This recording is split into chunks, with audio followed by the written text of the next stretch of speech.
என்னோட வாழ்க்கையில எல்லா மைல்கல்லையும் வந்து எஸ்பிபி சார் இருந்திருக்காரு. கமலோட குரலே அவர்தான்.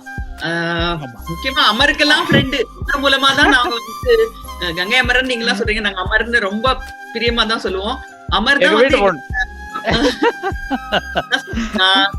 பேசின கூட சொன்னேன், சைக்கிள் எடுத்துட்டு வந்துருவேன் இவரை பாக்குறதுக்கும் வந்துருவேன்.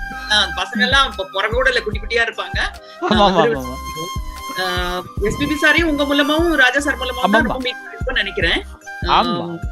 அவங்க இவங்களோட கச்சேரிகள்லாம் நடக்கும் போது செகண்ட் சண்டே கமல் போய் பாடுவாரு, மனைவி அமைவதெல்லாம் பாட்டெல்லாம் பாடுவாரு. மனைவி எல்லாம் பாட்டு அவர் பாடுவாரு. இன்னும் எனக்கு நல்ல ஞாபகம். அதுக்கப்புறம் எஸ்பிபி சார கமலோட குரலா நான் நிறைய வந்து சந்திச்சிருக்கேன்.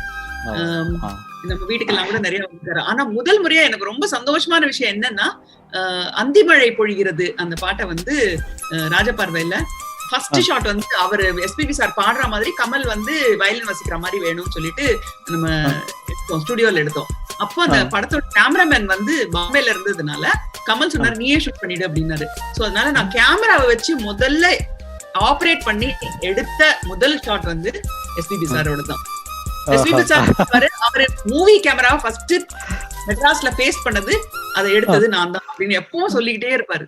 அது ஒண்ணு.